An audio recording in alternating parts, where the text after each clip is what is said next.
जय श्री कृष्णा। राधे राधे आप सभी को।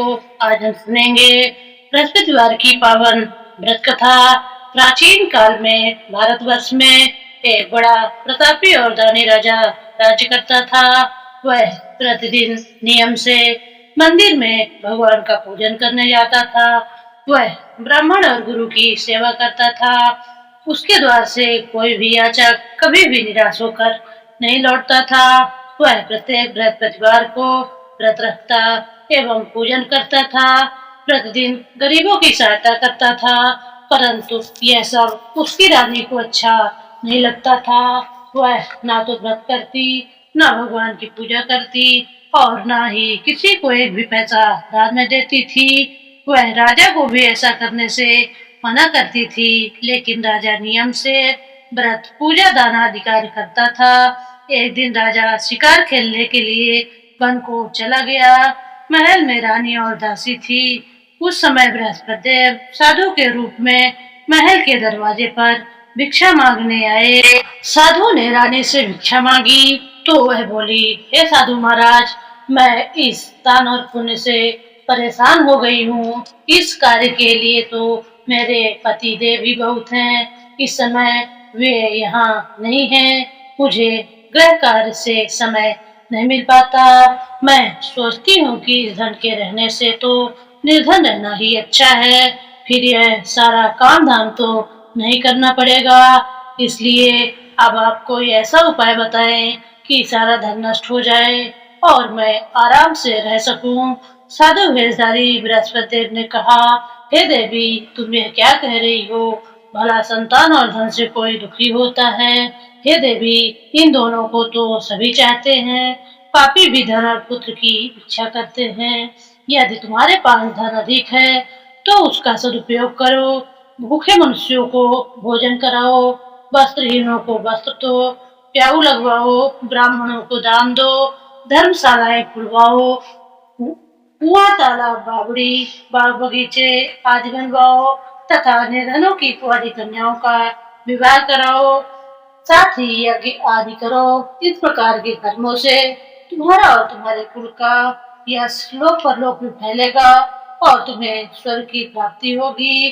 परंतु रानी पर साधु की बातों का कोई प्रभाव नहीं पड़ा। उसने कहा, हे साधु महाराज, मुझे ऐसा धन नहीं चाहिए जिसे मैं अन्य लोगों को दान देती रहूं तथा जिसे रखने और संभालने में ही मेरा सारा समय नष्ट हो जाए। साधु ने कहा, हे देवी, यदि तुम्हारी ऐसी ही इच्छा है तो जैसा मैं बताता हूँ तुम वैसा ही करना। इससे तुम्हारी यह इच्छा पूरी हो जाएगी। तुम बृहस्पतिवार के दिन घर को गोबर से लीपना, अपने केसों को पीली मिट्टी से अच्छी तरह धोना, स्नान करना, राजा उस दिन हजामत करवाए, मांस मदिरा का सेवन करना और कपड़े धोबी के यहाँ धुलने डालना। इस प्रकार 7 बृहस्पतिवार तक करने से तुम्हारा सारा धन नष्ट हो जाएगा। यह कहकर साधु महाराज रूपी बृहस्पति देव वहां से चले गए। साधु ने जैसे कहा था, रानी ने 7 बृहस्पतिवार तक वैसा ही करने का निश्चय किया। साधु के कहे अनुसार कार्य करते हुए अभी केवल 3 बृहस्पतिवार ही बीते थे कि बृहस्पति देव के कोप से उसकी सारी धन संपदा नष्ट हो गई। भोजन के लिए भी वे दोनों तरसने लगे तथा सांसारिक भोगों से दुखी रहने लगे। तब राजा ने रानी से कहा, हे रानी, तुम यहाँ रहो, मैं परदेश जाता हूँ। यहाँ पर मुझे सभी मनुष्य जानते हैं, इसलिए मैं यहाँ पर कोई कार्य नहीं कर सकता। देश चोरी परदेश भी बराबर है। यह कहकर राजा परदेश चला गया। वहाँ उसे और कोई काम न मिला तो वह जंगल से लकड़ी काटकर लाने और शहर में ले जाकर बेचने लगा। इस प्रकार वह अपना जीवन व्यतीत करने लगा। इधर राजा के बिना रानी और दासियां दुखी रहने लगी। उन्हें किसी दिन भोजन मिलता तो किसी दिन वे केवल जल पीकर ही रह जाती। एक बार रानी और दासियों को 7 दिन तक भोजन नहीं मिला तो रानी ने अपनी दासी से कहा, यहाँ पास ही के नगर में मेरी बहन रहती है, वह बहुत धनवान है, तू उसके पास जा और उससे 5 सेर बेझर मांग ला, जिससे कुछ दिन के लिए गुजर हो जाएगी। दासी रानी की बहन के यहाँ गई। उस दिन बृहस्पतिवार था। रानी की बहन उस समय बृहस्पति देव की पूजा कर रही थी। दासी ने रानी की बहन से कहा, हे रानी, मुझे आपकी बहन ने भेजा है, मुझे 5 शेर बेजर दे दो। दासी ने कई बार कहा, परंतु रानी की बहन ने कोई उत्तर नहीं दिया, क्योंकि वह उस समय बृहस्पतिवार की व्रत कथा सुन रही थी। जब रानी की बहन ने दासी को कोई उत्तर नहीं दिया, तो वह बहुत दुखी होकर लौट गई। लौटकर उसने रानी से कहा, हे रानी, आपकी बहन बहुत ही घमंडी स्त्री है, वह छोटे लोगों से बात भी नहीं करती। मैंने उससे कहा तो उसने कोई उत्तर नहीं दिया, मैं वापस चली आई। रानी बोली, इसमें उसका कोई दोष नहीं है, बुरे दिनों में कोई सहारा नहीं देता, अच्छे बुरे का पता विपत्ति के समय ही चलता है, जो ईश्वर की इच्छा होगी वैसा ही होगा, यह सब हमारे भाग्य का दोष है। इधर जब रानी की बहन कथा सुनकर उठी तो उसने सोचा कि मेरी बहन की दासी आई थी, परंतु व्रत की कथा सुनने के कारण मैं उससे नहीं बोली, इससे वह बहुत दुखी हुई होगी। फिर भक्ति पूर्वक विष्णु भगवान का पूजन समाप्त कर वह अपनी बहन के घर गई और बोली, हे बहन, जब तुम्हारी दासी गई थी तब मैं बृहस्पतिवार का व्रत कर रही थी। जब तक कथा होती है तब तक ना तो हंसी उठते हैं और ना ही बोलते हैं, इसलिए मैं नहीं बोली। अब तुम बताओ कि तुमने दासी क्यों भेजी थी? रानी बोली, बहन, मेरे घर अनाज नहीं था, तुम तो घर की दशा जानती हो, इसलिए मैंने दासी को तुम्हारे पास 5 शेर बेजर लेने के लिए भेजा था। रानी की बहन ने कहा, बहन, बृहस्पति देव सबकी मनोकामना पूर्ण करते हैं, फिर जाकर देखो, शायद तुम्हारे घर में भी अनाज रखा हो। यह सुनकर दासी ने घर के अंदर जाकर देखा तो वह वहां उसे एक घड़ा बेजर से भरा हुआ मिल गया। उसे बहुत हैरानी हुई, क्योंकि वह पहले भी एक एक बर्तन देख चुकी थी। उसने बाहर आकर रानी को इस बारे में बताया। दासी ने अपनी रानी से कहा, हे रानी, देखो, वैसे भी अन्न के अभाव में तो हम रोज ही व्रत करते हैं, इनसे व्रत की विधि और कथा पूछकर हम भी उस व्रत को किया करेंगे। दासी के ऐसा कहने पर रानी ने अपनी बहन से बृहस्पतिवार के व्रत के बारे में पूछा। उसकी बहन ने बताया, बृहस्पतिवार के व्रत में बृहस्पतिवार के दिन चने की दाल और मुनक्का से विष्णु भगवान का केले की जड़ में पूजन करना और दीपक जलाना चाहिए, पीला भोजन करना चाहिए तथा कथा सुननी चाहिए। इस प्रकार करने से बृहस्पति देव प्रसन्न होकर अन्न, पुत्र और धन दान देते हैं तथा सारी मनोकामनाओं को पूर्ण करते हैं। व्रत और पूजन की विधि बताकर रानी की बहन अपने घर लौट गई। रानी और दासी दोनों ने निश्चय किया कि वे बृहस्पतिवार के दिन बृहस्पति देव का पूजन जरूर करेंगी। 7 दिन बाद बृहस्पतिवार के दिन उन्होंने व्रत रखा। वे गुड़साल में जाकर चना और गुड़ बीन लाई तथा उस चने की दाल बनाकर उससे व केले की जड़ की पूजा तथा विष्णु भगवान की पूजा की। अब पीला भोजन कहाँ से आए, यह सोचकर दोनों बड़ी दुखी हुई, पर उनके व्रत करने के कारण बृहस्पति देव प्रसन्न थे। वह एक साधारण व्यक्ति के रूप में 2 थालों में पीला भोजन लेकर आए और दासी को देकर बोले, यह भोजन तुम्हारे और तुम्हारी रानी के लिए है, तुम दोनों इसी भोजन को करना। दासी भोजन पाकर बहुत प्रसन्न हुई और रानी के पास जाकर बोली, रानी जी, भोजन कर लो। रानी को भोजन के आने के विषय में कुछ भी पता नहीं था, इसलिए उसने दासी से कहा, जा तू ही भोजन कर, क्यों व्यर्थ में हमारी हंसी उड़ा रही है। दासी बोली, एक व्यक्ति भोजन दे गया है। तो रानी बोली, वह तेरे लिए ही भोजन दे गया है, तू ही भोजन कर। दासी ने कहा, वह व्यक्ति हम दोनों के लिए भोजन दे गया है, इसलिए मैं और आप दोनों ही साथ साथ भोजन करेंगी। अब दोनों ने बृहस्पति देव को नमस्कार कर भोजन किया। उसके बाद वे दोनों प्रत्येक बृहस्पतिवार को बृहस्पति देव का व्रत और पूजन करने लगी। बृहस्पति देव की कृपा से उनके पास फिर से धन हो गया, परंतु रानी पहले की तरह आलस करने लगी। तब दासी ने कहा, देखो रानी, तुम पहले भी इसी तरह आलस करती थी और तुम्हें धन को रखने में कष्ट होता था, इसी कारण से सारा धन नष्ट हो गया था। अब बृहस्पति देव की कृपा से फिर से धन मिला है, तो तुम्हें पुनः आलस होने लगा है। बड़ी कठिनाइयों के बाद हमने यह धन पाया है, इसलिए तुम्हें दान पुण्य करना चाहिए, भूखे मनुष्यों को भोजन कराना चाहिए तथा प्याऊ लगवानी चाहिए, ब्राह्मणों और दीनहीनों को दान देना चाहिए, कुआं तालाब बावड़ी आदि का निर्माण करवाना चाहिए, मंदिर पाठशालाएं बनवानी चाहिए, निर्धनों की कुंवारी कन्याओं का विवाह करवाना चाहिए और धन को शुभ कार्यों में खर्च करना चाहिए, जिससे तुम्हारे कुल का यश बढ़े और तुम्हें स्वर्ग प्राप्त हो और पितर प्रसन्न हो। दासी की बात को मानकर रानी इसी प्रकार सत्कार्य करने लगी। उसका यश चारों ओर फैलने लगा। उधर जब राजा परदेश गया तो वह वहाँ बहुत दुखी रहने लगा। वह प्रतिदिन जंगल में जाकर लकड़ियां बीनकर लाता और उन्हें शहर जाकर बेचाता। इसी प्रकार वह अपना दुखी जीवन बड़ी कठिनाइयों से व्यतीत कर रहा था। एक दिन राजा दुखी होकर अपने बीते हुए दिनों को याद करके रोने लगा। तभी वहाँ बृहस्पति देव एक साधु के रूप में आए और राजा के पास आकर बोले, हे लकड़हारे, तुम इस सुनसान जंगल में किस चिंता में खोए हुए बैठे हो, मुझे बताओ। यह सुनकर राजा की आंखों में आंसू भर आए और वह साधु को प्रणाम करके बोला, हे प्रभु, आप तो सब कुछ जानते हैं। यह कहकर राजा ने साधु को अपनी सारी कहानी सुना दी। महात्मा जी ने राजा से कहा, हे राजा, तुम्हारी पत्नी ने बृहस्पति देव का अनादर किया था, जिसकी वजह से तुम्हारी यह दशा हुई। अब तुम किसी प्रकार की चिंता न करो, भगवान तुम्हें पहले से भी अधिक धन देंगे। तुम्हारी पत्नी ने बृहस्पतिवार का व्रत करना प्रारंभ कर दिया है। अब तुम भी बृहस्पतिवार का व्रत किया करो और चने की दाल व गुड़ को जल के लोटे में डालकर केले की जड़ में पूजन करो। पूजन करने के बाद बृहस्पतिवार की कथा कहो या सुनो। बृहस्पति भगवान तुम्हारी सारी मनोकामनाओं को पूर्ण करेंगे।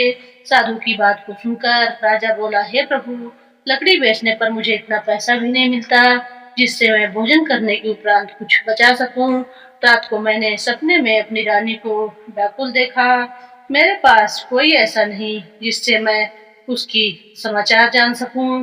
फिर बृहस्पति देव की क्या कथा कहूं, यह भी मुझे मालूम नहीं। साधु ने कहा, हे राजा, तुम किसी प्रकार की चिंता मत करो। बृहस्पतिवार के दिन तुम रोज की तरह लकड़ियां लेकर शहर जाओ।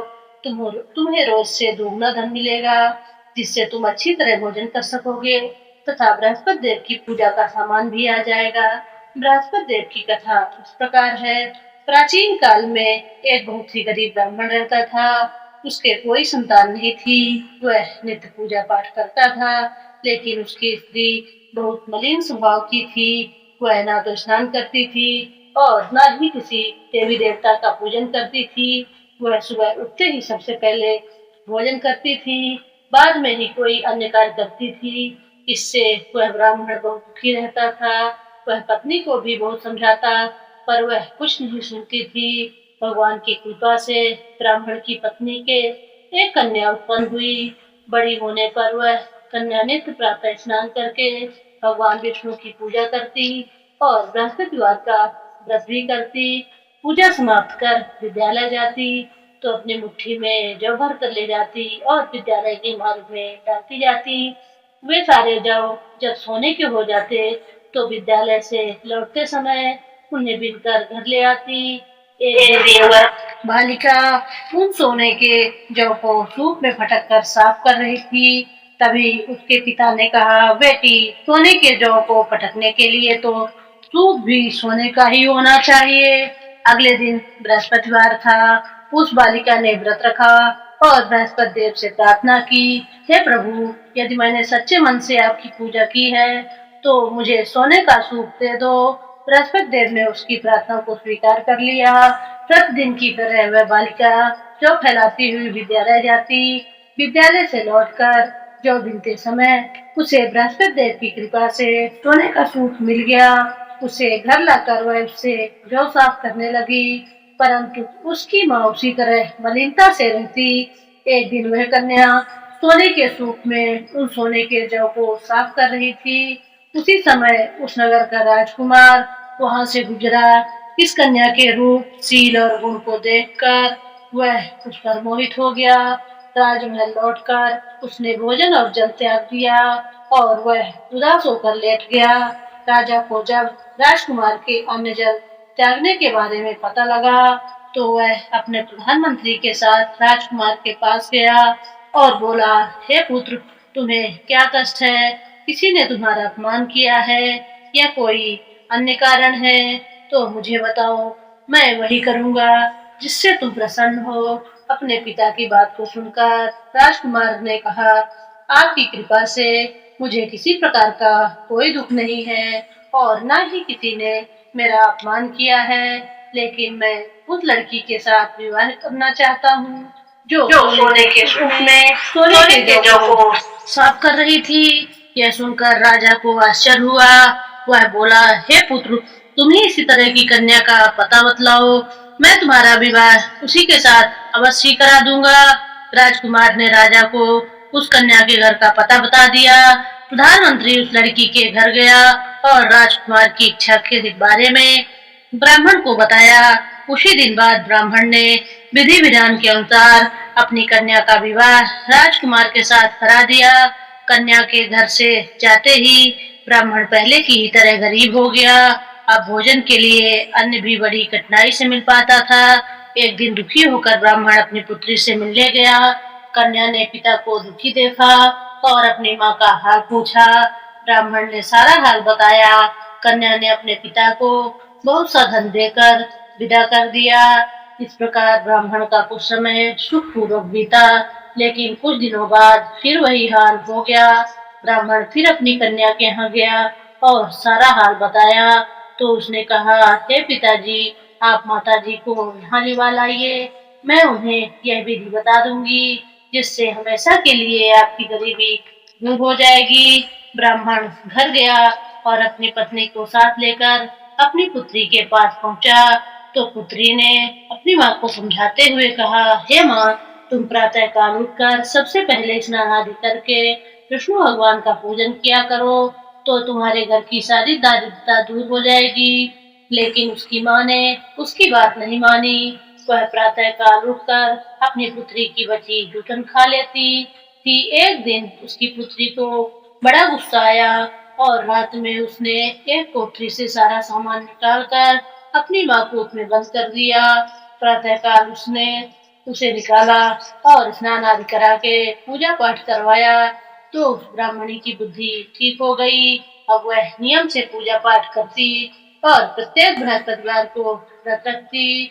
इस व्रत के प्रभाव से ब्राह्मण और ब्राह्मणी भी बहुत धनवान और सुखी हो गए तथा बृहस्पति देवता के प्रभाव से इस श्लोक का सुख भोग कर वे दोनों स्वर्ग को गए। इस तरह कथा कहकर साधु भगवान वहां से अंतर्ध्यान हो गए। धीरे धीरे समय बीतने पर फिर बृहस्पतिवार का दिन आया। राजा जंगल से लकड़ी काटकर उन्हें शहर में बेचने गया। उस दिन उसे बाकी दिनों से अधिक धन मिला। राजा ने चना गुड़ आदि लाकर बृहस्पतिवार का व्रत किया। उस दिन से उसके सारे क्लेश दूर हो गए, पर अगले बृहस्पतिवार को वह व्रत करना भूल गया। इस वजह से बृहस्पति देव के नाराज हो जाने के कारण उसे बहुत कष्ट झेलना पड़ा। उस दिन उस नगर के राजा ने एक विशाल यज्ञ का आयोजन किया। उसने अपने पूरे राज्य में घोषणा करवा दी कि कोई भी व्यक्ति अपने घर में भोजन ना बनावे और ना ही आग जलावे। सभी लोग मेरे यहाँ आकर भोजन करें। जो इस आज्ञा का पालन नहीं करेगा उसे फांसी की सजा दी जाएगी। राजा के आदेश के अनुसार राज्य के सभी निवासी राजा के भोज में सम्मिलित हुए, पर लकड़हारा थोड़ी देर से पहुंचा, इसलिए राजा उसे अपने साथ महल में ले गया। जब राजा लकड़हारे को भोजन करा रहा था तो रानी की दृष्टि उस खूंटी पर गई जिस पर उसका हार लटका हुआ था। वहां उसे हार दिखाई नहीं दिया। रानी ने सोचा कि अवश्य मेरा हार इस लकड़हारे ने चुरा लिया है। उसने उसी समय सैनिक बुलवाकर उस लकड़हारे को बंदी गृह में डलवा दिया। जब लकड़हारा बंदी गृह में गया तो दुखी होकर सोचने लगा कि न जाने किस जन्म में मैंने पाप किया था जो मुझे यह दुख मिला है, और उसी साधु को याद करने लगा जो उसे जंगल में मिला था। उसी समय बृहस्पति देव साधु के रूप में प्रकट हुए और उसकी दशा को देखकर बोले, हे राजा, तूने बृहस्पति देव का व्रत नहीं किया, इसलिए तुझे दुख मिला है। अब तू चिंता मत कर, अगले बृहस्पतिवार के दिन तुझे इस बंदी गृह के दरवाजे पर 4 पैसे पड़े मिलेंगे। उनसे तू बृहस्पति देव का व्रत और पूजन करना, तो तेरे सारे कष्ट दूर हो जाएंगे। अगले बृहस्पतिवार के दिन उसे बंदी गृह के द्वार पर 4 पैसे पड़े मिले। राजा ने पूजा का सामान मंगवाया और कथा कहकर प्रसाद बांटा।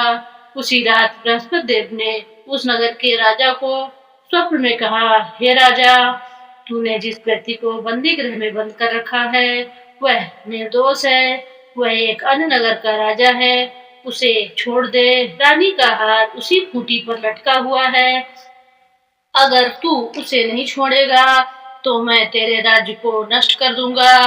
प्रातःकाल उठकर राजा ने खूंटी पर हार को टंगा हुआ देखा, तो उसने लकड़हारे को बुलाकर क्षमा मांगी और राजा के योग सुंदर वस्त्र और आभूषण देकर उसे विदा किया। इधर एक दिन रानी और दासी सोचने लगी कि न जाने राजा किस हाल में होंगे, उनका कुछ पता नहीं है। उन्होंने बृहस्पति देव से प्रार्थना की और भगवान ने रात में राजा को स्वप्न में दर्शन देकर कहा, हे राजा, उठ, तेरी रानी तुझे याद कर रही है, अब तू अपने देश को लौट जा।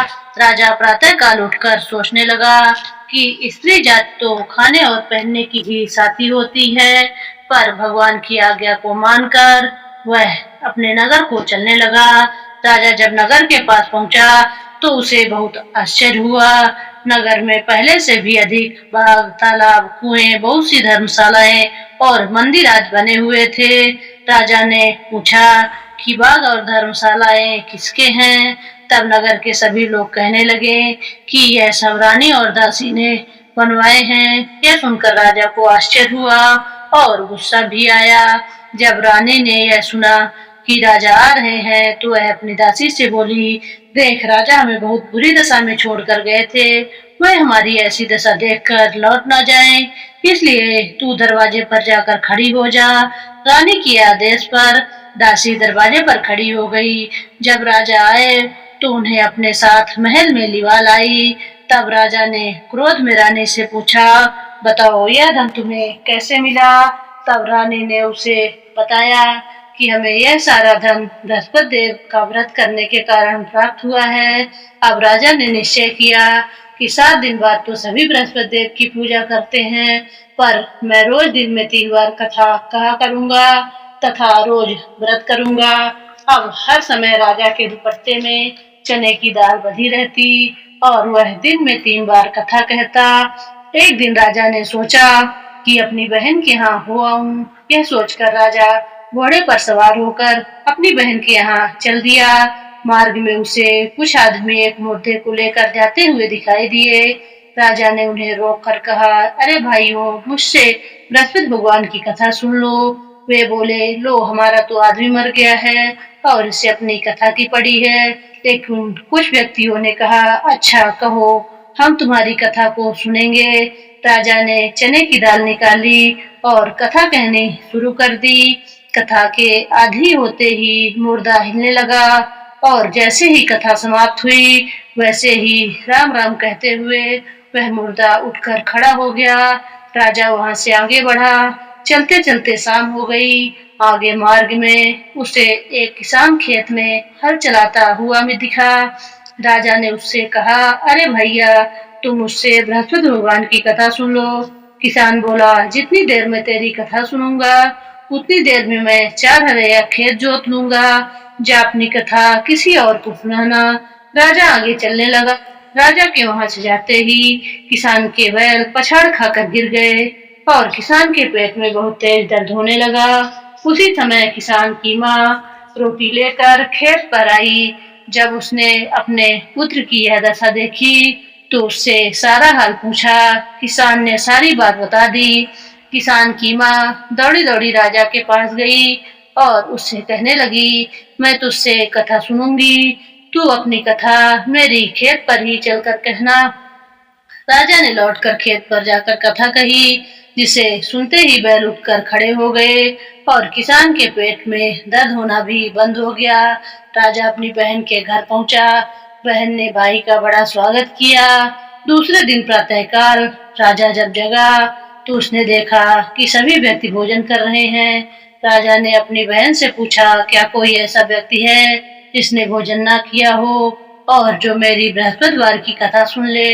बहन ने कहा, हे भैया, यहाँ के लोग पहले भोजन करते हैं, बाद में अन्य काम करते हैं। फिर भी यदि पड़ोस में कोई ऐसा हो तो मैं देख आती हूँ। यह कहकर बहन देखने गई, लेकिन कोई भी ऐसा व्यक्ति नहीं मिला जिसने भोजन ना किया हो। फिर वह पड़ोस के कुम्हार के घर गई, जिसका लड़का बहुत दिनों से बीमार था। इस कारण उसके यहाँ 3 दिन से किसी ने भोजन नहीं किया था। रानी ने उस कुम्हार से अपने भाई की कथा सुनने के लिए कहा, तो वह तैयार हो गया। राजा उसके घर जाकर बृहस्पतिवार की कथा कही, जिसे सुनकर उसका लड़का ठीक हो गया। अब तो सभी लोग राजा की प्रशंसा करने लगे। एक दिन राजा अपनी बहन से बोला, हे बहन, अब मैं अपने घर चलूंगा, तुम भी तैयार होकर चलो। राजा की बहन ने अपनी सास से अपने भाई के साथ जाने की अनुमति मांगी, तो सास ने कहा, चली जा, पर अपने लड़कों को साथ में ना ले जाना, क्योंकि तेरे भाई की कोई संतान नहीं है। बहन ने अपने भाई से कहा, हे भैया, मैं तो चलूंगी, लेकिन कोई बच्चा नहीं जाएगा। तो राजा बोला, जब कोई बच्चा ही नहीं चलेगा तो तुम ही चलकर क्या करोगी। दुखी मन से राजा अपने घर लौट आया। घर आकर राजा ने अपनी रानी से कहा, हम निसंतान हैं, इसलिए लोग हमसे परहेज करते हैं। वह भोजन आदि किए बिना ही शैया पर लेट गया। रानी ने कहा, हे प्रभु, बृहस्पति देव ने हमें सब कुछ दिया है, वे हमें संतान भी अवश्य देंगे। उसी रात बृहस्पति देव ने राजा को स्वप्न में संतान प्राप्त होने का आशीर्वाद दिया। रानी गर्भवती हुई और 9वें महीने उसने एक सुंदर पुत्र को जन्म दिया।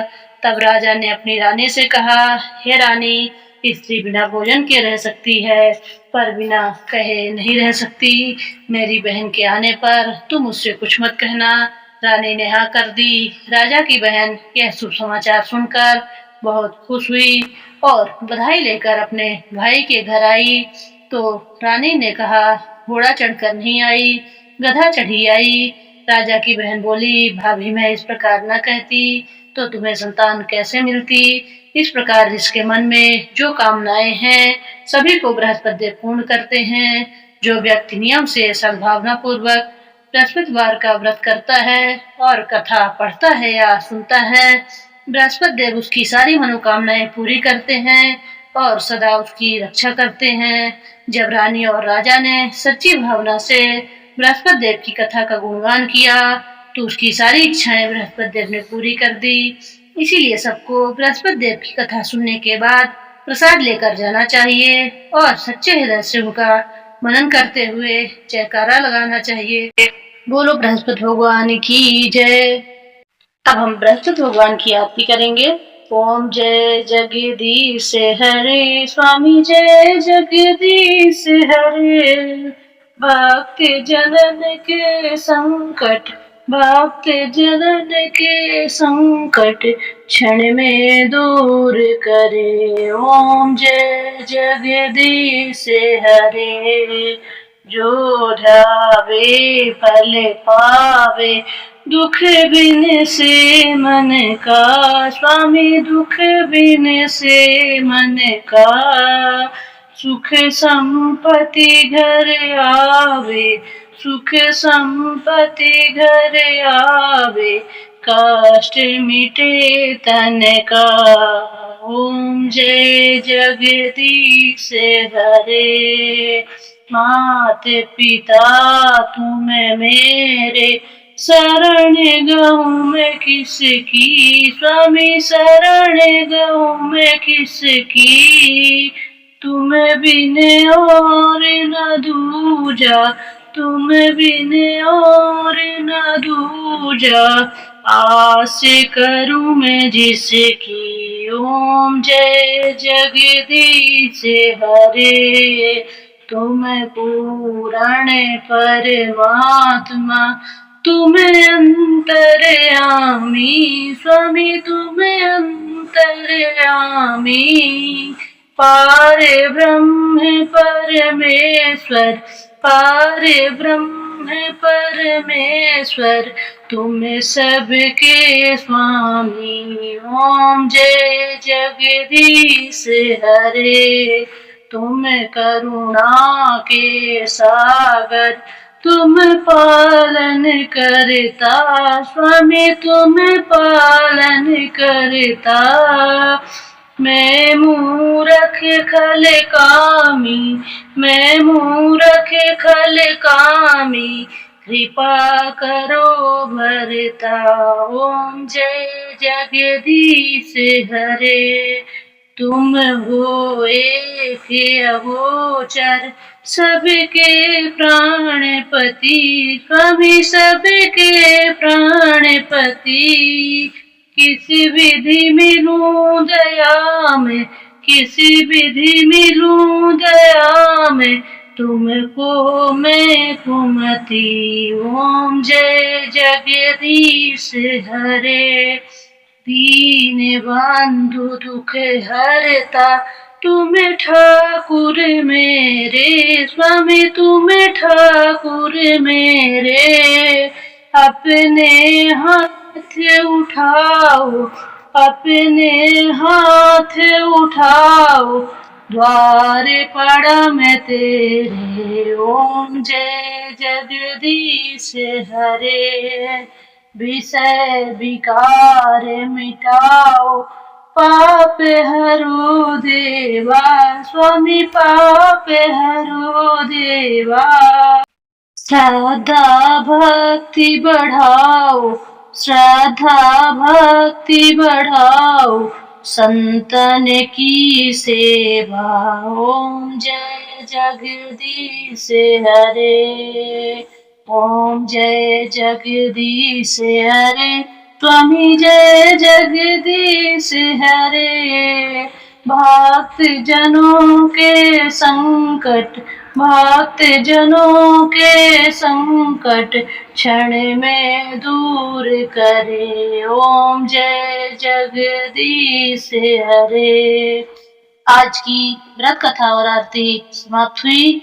आप सब हमारे चैनल से जुड़े, आप सबने कथा सुनी, उसके लिए आपका बहुत बहुत धन्यवाद, बहुत बहुत आभार। अगर आप मेरे चैनल पर पहली बार आए हैं तो मेरे चैनल को सब्सक्राइब करें, लाइक करें और शेयर करें। कमेंट में जय श्री हरि जरूर लिखें।